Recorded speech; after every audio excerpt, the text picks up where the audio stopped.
This is The Raid, exposing the dark world of America's deportation machine. I'm your host, John Carlos Frey. On the podcast today is Dr. Manuel Pastor. He's a distinguished professor of sociology and American studies and ethnicity at the University of Southern California. He currently directs the Equity Research Institute at USC. Pastor holds an economics Ph.D. from the University of Massachusetts at Amherst. Pastor's research has generally focused on issues of economic, environmental, and social conditions facing low-income urban communities and the social movement seeking to change those realities. Welcome to the podcast. Glad to be here. Glad to be here the day after Bad Bunny performed at the Super Bowl. Yeah, would you mind just telling me your thoughts about that? Well, I thought it was amazing from beginning to end. I loved that he started with one of my favorite songs, Titi Me Preguntó. Quite fun, quite challenging in its own way. But the way that he ended with starting by saying, God bless America, and then having a march of the flags of the Americas and announcing the countries, Argentina, Brazil, Chile, Bolivia, etc., moving all the way to the United States, Canada, and at the end, mi patria, his patria's homeland, Puerto Rico. I thought it was enormously consoling to Latinos in the United States to say that we too are Americans, we are part of this continent. I thought it was enormously challenging to insist that you can't think about America, the United States, without its diversity. I thought it was magnificent. Interesting that you say it that way, because what I was reading this morning were some tweets by the president and a couple of other right-wingers who had their own Super Bowl, entertainment. They thought of it exactly opposite. They thought that America was diminished by all of those other countries, that where he listed the United States in those list of countries was sort of nominal or minimal. He minimalized America's greatness. And so that seems to be what we're up against here. It is what we're up against, but I think that what Bad Bunny was insisting in this performance is that the reaction that got provoked is coming from fear and smallness and not from courage and openness, not the ability to open our hearts. I mean, people talk about the Trump administration as being scared of immigrants. They might be, but I think they're more scared of the children of immigrants. They're fearful that the United States will become majority people of color by the year 2045. They're fearful that their own kids dance to Bad Bunny and love Kendrick Lamar. They're fearful that the joyousness of our diversity will be something that takes over the spirit of the country. So to see the big heart of Bad Bunny counterposed to the small-mindedness of the president, what a magnificent way for the night and the morning to go. I was reading a sort of an economic analysis of the reasons why the NFL had chosen Bad Bunny. They're not necessarily sociologically concerned. They're not ethically concerned. They're not necessarily trying to reach out to the Latino community that's been oppressed recently. So I think what's gone on is that we are seeing, this xenophobic spasms of an America of the past trying to reassert its primacy, partly because people are scared of loss. And I think the demographic change in the country that's coming has created for some of us a sense of great joy. I always think that the rest of the United States will begin to experience what a Korean taco truck is, and there can be nothing wrong with that. But for others, it creates a sense that their America is slipping away on them. That is occurring at exactly the same time that the 1%, the richest people in the country, have run away from the rest of us, and that people feel increasingly insecure about their own fortunes. And so that too feeds into this sense of desperation and trying to hold on to the past. And we should remember that, in this last election, it wasn't just the white community that moved into MAGA direction. There was also a significant shift in the Latino community. There's a little bit of buyer's regret going on right now because I think that people did not think that Trump was as serious about his anti-immigrant mass deportation policies as he was. I think Latinos thought that here was someone who was maybe going to deport the worst of the worst, who was going to try to right the economic ship, and so found some appeal in Trump. So I think that's part of the reason why the vote went in that direction.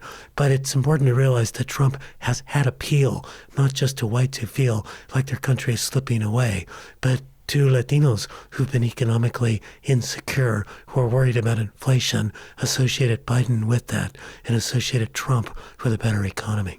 It's interesting. I mean, when you're talking about this disenfranchisement of a group of people to hold on to power, it's white power necessarily, but what my mind went to while you were speaking was, I'm a billionaire. I've already got it made. Why would I even bother with this big machine that seems to be developing to deport all of these brown-faced Spanish-speaking people? I've already got my goods. Is it greed? Is it a fear that I'm not going to be able to hold on to power? Do you understand my question in the context of what you had just said? I do. There's a group in California called We Are California. It's a grouping of a lot of progressive organizations, immigrant rights groups, labor groups. And one of the things that they've been increasingly talking about is billionaires, bullies, and bigots. And I think that one of the things to realize is that we've got a group of billionaires who are taking advantage of people's fears and bigotry to try to consolidate their power. The so-called Big Beautiful Bill was a gigantic tax cut for the rich, financed by stripping away health care from working and middle-class people, but shoveling $75 billion in new money to ICE to stage a spectacle of cruelty, of mass deportation to feed into the xenophobia.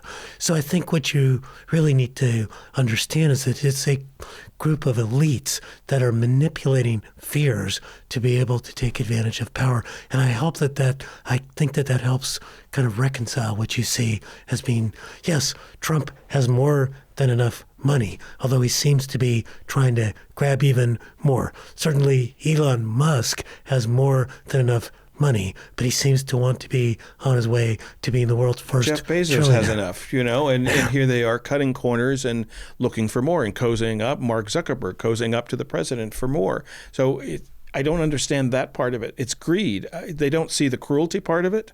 We are, in the United States right now, experiencing a march to authoritarianism.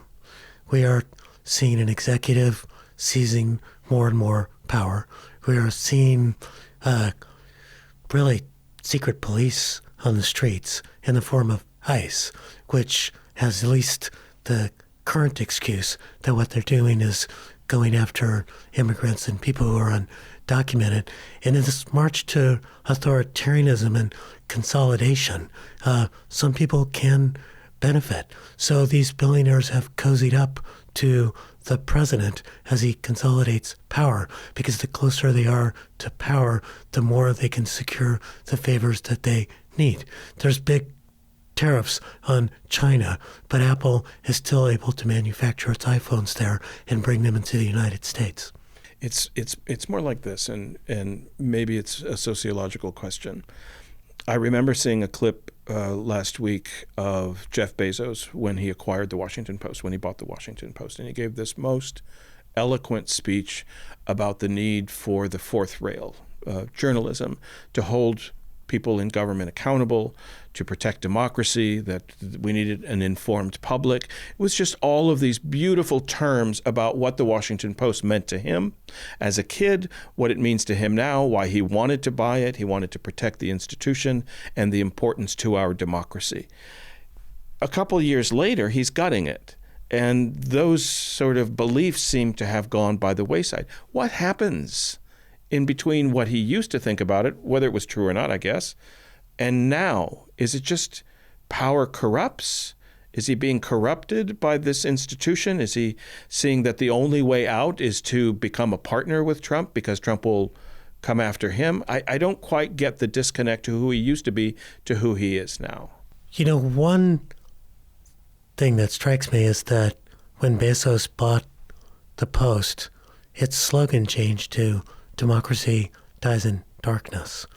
And yet now what Bezos is doing is bringing the darkness. Exactly. He's shutting the press down after having purchased it and kind of participating in the death of, the killing of democracy.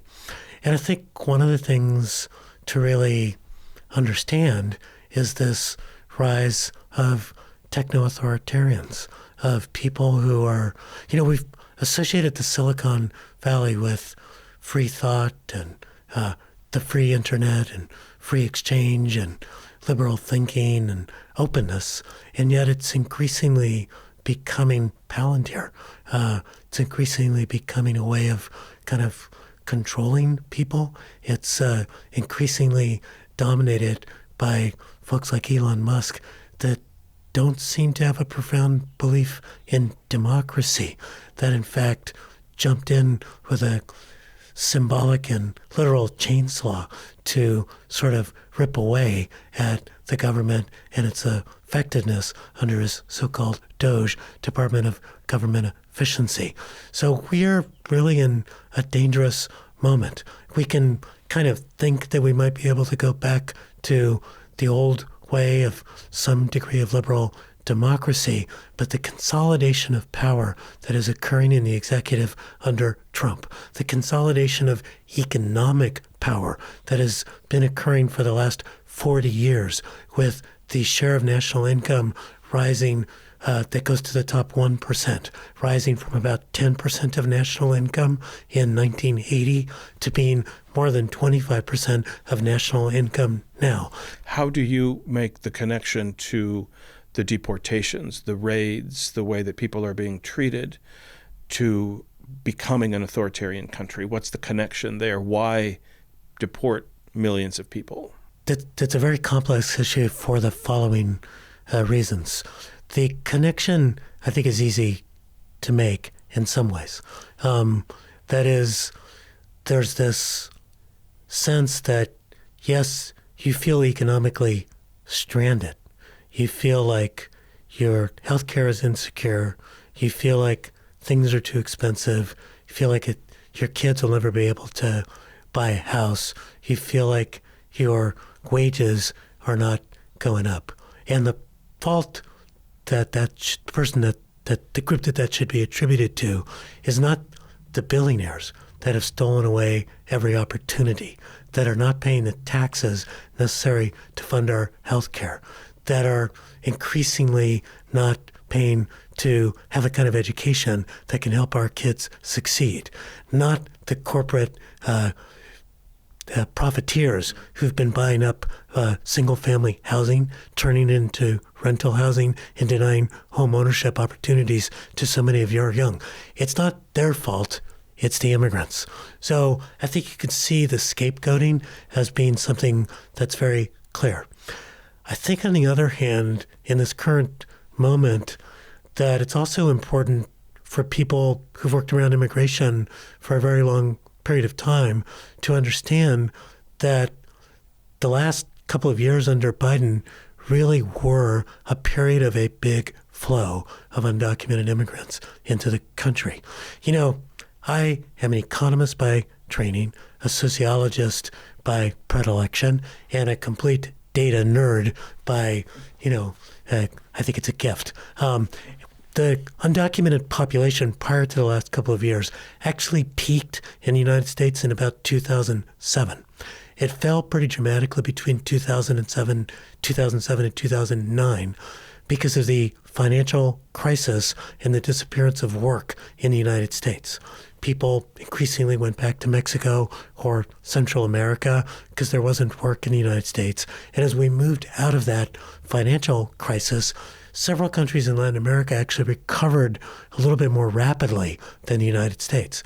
And so the undocumented population continued to fall from 2009 to about 2020 fell under Obama, partly deportations, but just these economic forces, and the aging of the Mexican population. So less young people coming of age and not finding jobs and needing to migrate to the United States.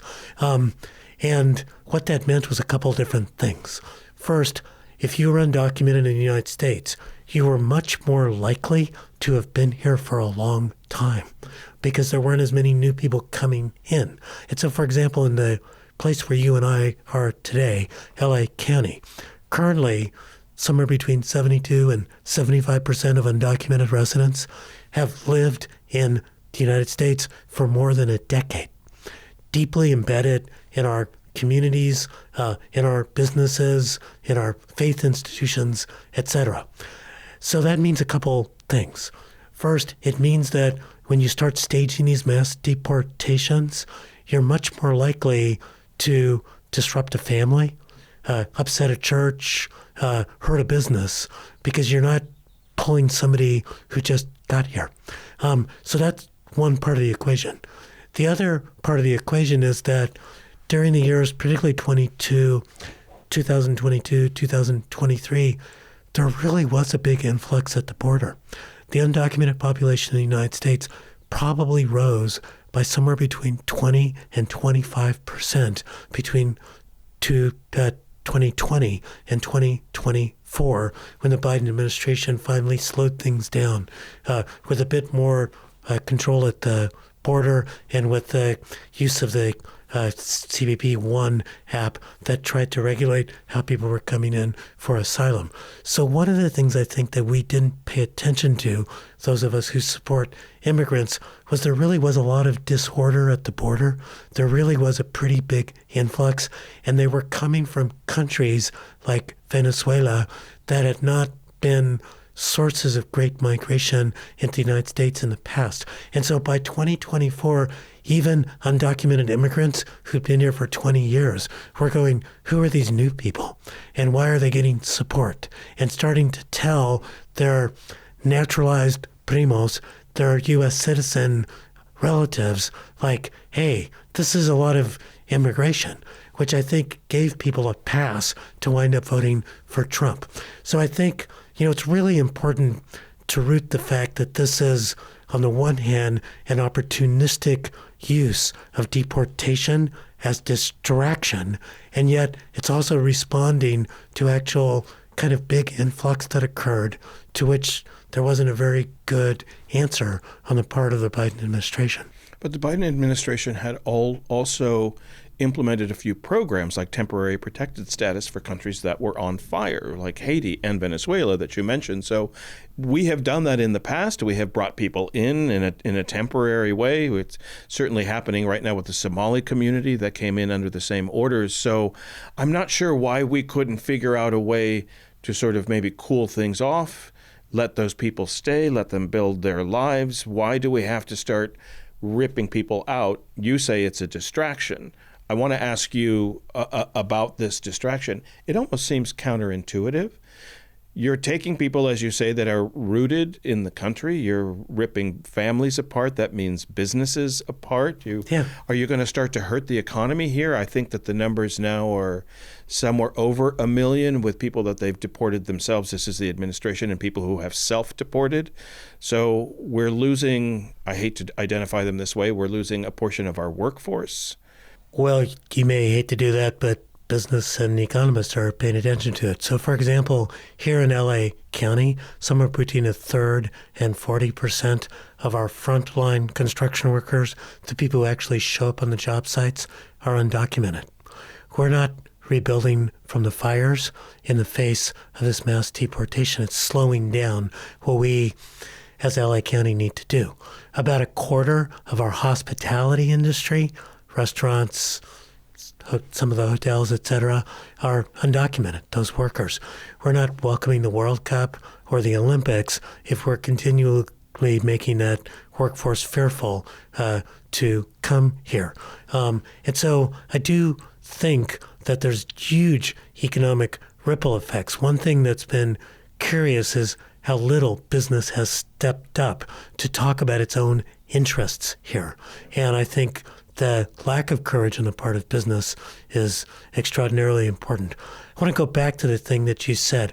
I do think that the temporary protected status programs have been incredibly important, and those populations then secure the ability to work and contribute. And certainly that's been part of the Haitian community helping to revitalize Springfield, Ohio, a place where instead J.D. Vance and the president accuse the Haitians of eating the pets of their neighbors. So I think we definitely, these temporary TPS programs have been important for people to have some degree of security, and that's been a good way to manage this influx.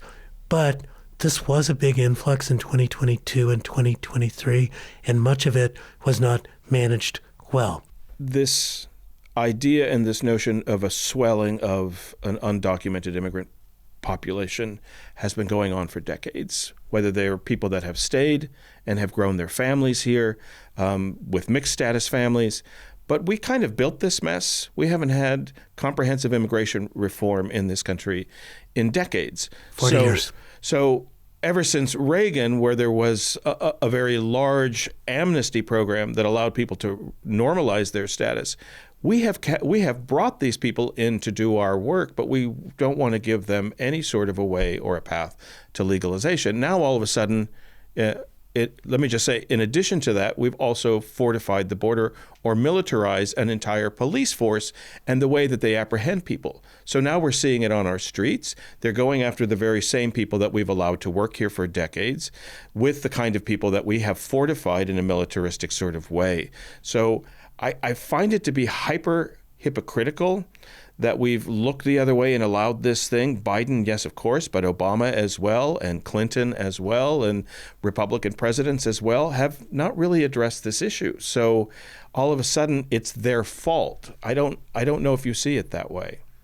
Well, I think it's a lot of people's fault. There was a sense that George W. Bush would pursue immigration reform, and that got derailed by 9/11 and the portrayal of immigrants as terrorists. He was a Republican, had a lot of experience in Texas, stayed with a lot of immigrants, a more humane attitude, and actually tried to pursue it in 2007. Didn't work out.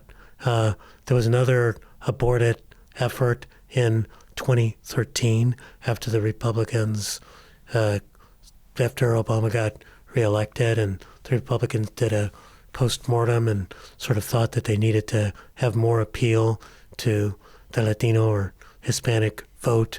And so there was a more than two-thirds support in the Senate for a comprehensive immigration reform package that went to die in the House of Representatives.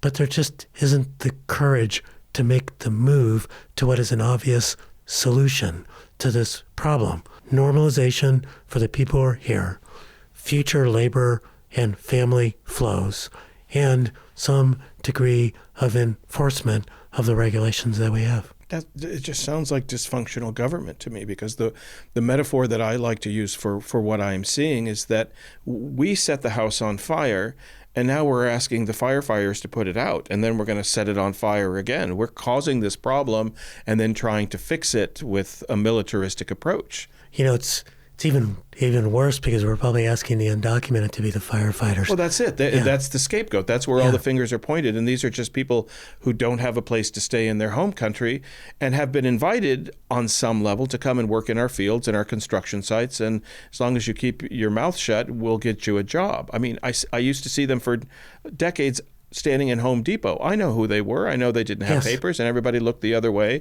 and hired them to fix their lawns. Well, that's a striking thing.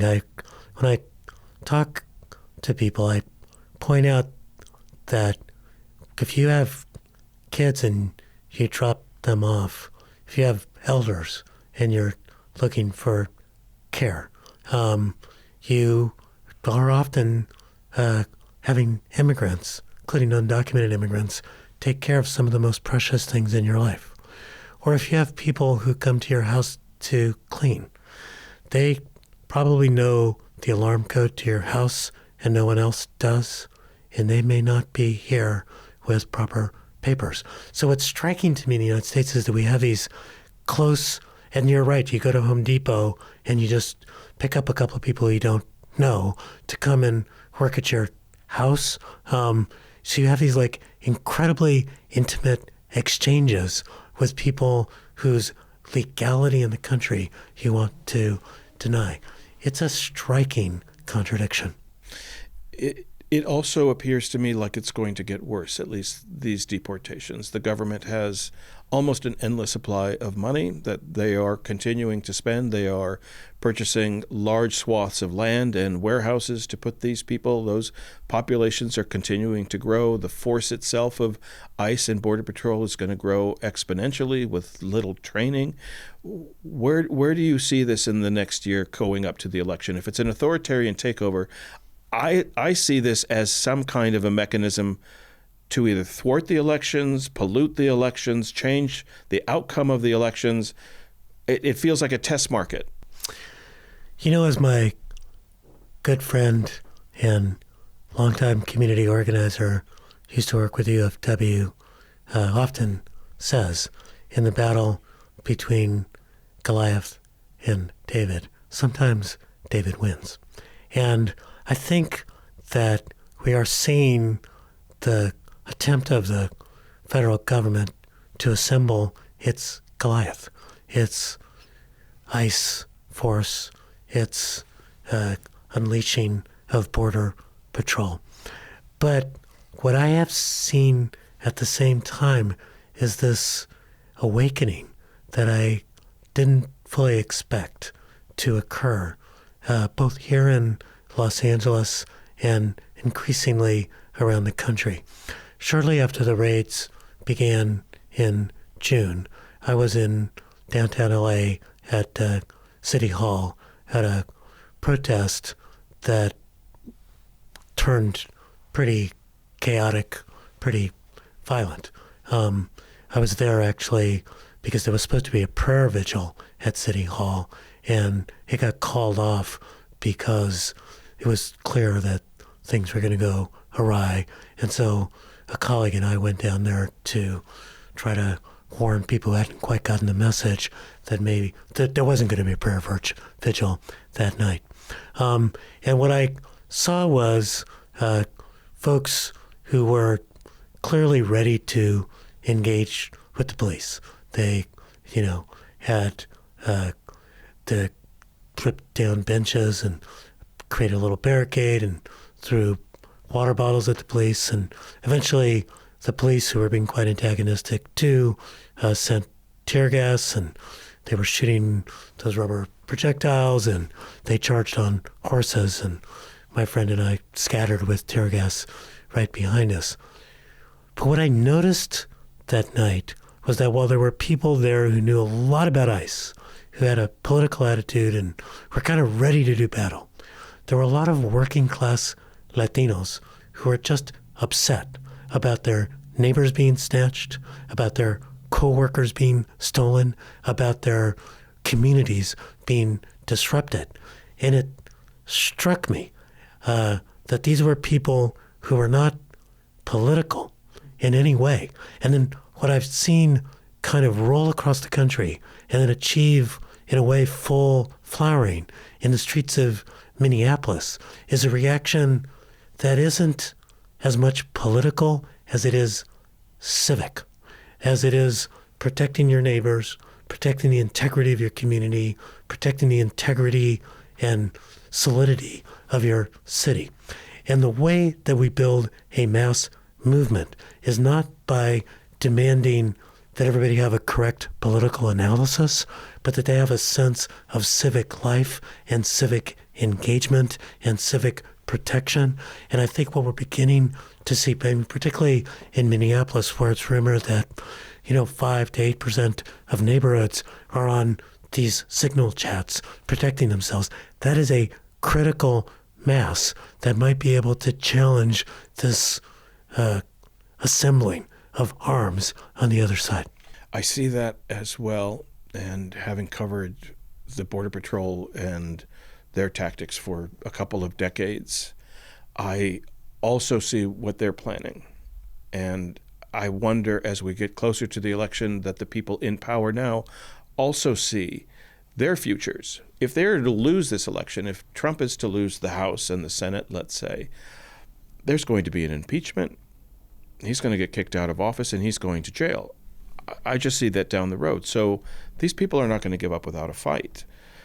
I'm assuming, or I want to know what you think, are these organized groups, these peaceful protesters, this swelling of civic duty or civic action going to be enough to combat a madman in the White House that doesn't want to lose power, in addition to all his billionaires that don't want to lose their billions? So there's a couple different phenomena that are going on. First, it is important to recognize that Trump is kind of a fascist because he's an opportunist and a narcissist. That is, he's trying to celebrate himself and take advantage. And so he's tapped into these fascist impulses of xenophobia, white supremacy, sense of a country lost, the restoration of your primacy, and serving the billionaires along the way.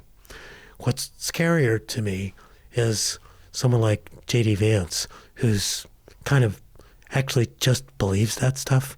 And I note that J.D. Vance, in his acceptance speech at the Republican convention, talked about wanting to be buried in the hills of Kentucky near his family, where they've been there for if he got buried, it would be the sixth, his kids, the seventh generation. That's blood and soil vision of America. That's what the Nazis talked about. So I think you've got a group of people who really, Trump is almost like the band leader for a lot of forces that are a little bit chaotic and in contention. What would be really interesting to see is if he's not there, how they hold on or whether or not they can hold on. But you're right, it's going to be a wild ride for the next 3 years. You say a wild ride, it feels, nobody has a crystal ball. For me, the tipping point would be some kind of a polluted election, some kind of a tainted election. That's what I've seen in other countries, when the people no longer have a vote. And those in power will stay in power. It looks like an election. In Russia, Putin puts on an election, but he continues to stay in power, so they're all shams. That's where I see whether or not this upcoming election, the midterm, is going to be legitimate. Have you thought about that? I think we are all thinking about it, but I would say that it's also a race between those who want to retain power and control and those movements that are trying to build power that will hold political figures accountable. If there's a mass movement for electoral integrity, that will be an important counterbalance to the attempt to try to take control of the elections, as Trump threatened to do here in California in the last elections, as he's certainly trying to do in Georgia with the sending of the FBI agents to look at the 2020 count in Fulton, because he's scared of the way that Georgia has been moving in a bluer and slightly more progressive direction. I see a lessening of the workforce, maybe an escalation of deportations. We will see more, and we might even see it on a bigger level. When do we start to see the economy bend or be hurt? I don't know that people are going to or someday we're going to realize what we've done to ourselves, or what the government has done by getting rid of this large group of laborers. I think that that's already happening. You've seen that there's a researcher at the University of California, Merced, Ed Flores, who's been following something called a current population survey and showing the impacts of this on employment and output in California. There's a new project that's coming out of UCLA that's looking at basically business activity after raids and showing what the impact is on small businesses, which are very important for our economy. I think the fact that you've been seeing pretty tepid employment growth in the United States recently, this is also part of it. And I think you're going to see some of it in our rural areas that depend on agricultural labor. And I think that this will begin to show up and threaten our economic viability. It's going to be a little hard to detect the independent impact of it because it's important for folks to realize, this might be a good place to end, is that, after this administration, we're going to be inheriting a ruins. A ruins in terms of democracy. There's going to have been all these threats to voting that you were talking about. A ruins in terms of our immigration system, because it will have been shattered. A ruins in terms of civic trust, because one of the things that ICE and CBP are doing is eroding trust in local police, who've been trying hard over the last half decade to regain trust that was lost. But we're also going to be inheriting a ruins in terms of economic policy. We've got these gigantic tax cuts for the wealthy that are going to drive a huge deficit and starve the resources we need for infrastructure and for investing in education. We've got gigantic or very high tariffs that have been responsible for disrupting supply chains that we've long had. They're leading Canada to go on its own way. They're leading Europe to not trust us, particularly after these crazy threats to take Greenland. So we're going to have a shattered global trading system, and we will have a shattered local set of economies because of these deportations. So in the midst of those ruins, detecting the independent effect of this immigration crackdown is going to be hard to discern. One thing I would lift up is that as much as we talk about the economy, we should come back to the human elements that you started with. I was struck when Trump, on so-called Independence Day in early April of last year, announced these super high tariffs that, if you're an economist, don't make any sense. And the formula that they used was crazy. That while people focused in on the tariffs, that really what Trump was doing was declaring against global interdependence. He was saying that if we have a deficit with another country, that somehow that's a reflection of weakness rather than our connection. He was saying that America should go it alone in the world system, that we should divorce ourselves from Europe and China and even from Mexico and Canada, the two neighbors that we've tried to cozy up to in terms of trade. He was a declaration against global interdependence. And it's of a piece with his declaration against domestic interdependence, saying that the wealthy don't also depend on a group of service employees that need to be treated well, that those who are native born are not actually connected to those who are immigrant. And yes, we are, through our economy, through our churches, through our communities. And so the fundamental thing that we need to find right now is a deep recognition of our interdependence and our mutuality, and it is those values that will guide us out of this chaos to community. I'm hearing you say, and it's something that I usually end with, I'm hearing hope.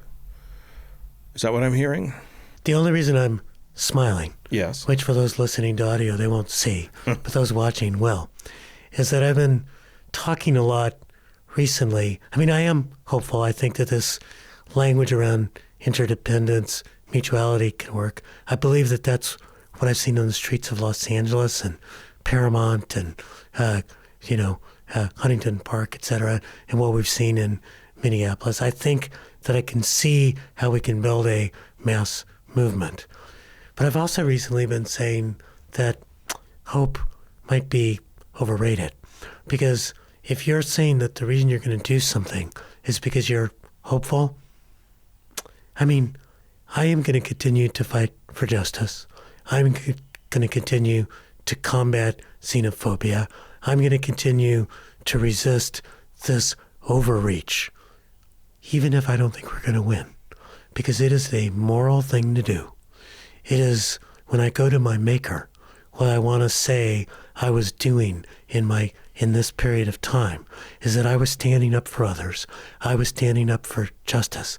Yes, I believe that we will win, but I don't need to think that we'll win to be doing exactly the kinds of things that I think we need to do in this moment to feel close to God. It's a beautiful way to express it. Just about a month ago, we had clergy sitting on that side of the table, and they said hope is a verb. Hope is something you do, not something that you wish for, which is exactly what you're suggesting. Thank you. Like any good academic, I will borrow what they said in the future. Perfect. Thank you. Thank you. Thank you for listening to The Raid, available wherever you get your podcasts. For more information about our guests and the subjects we cover, please visit our website at theraidpodcast.org.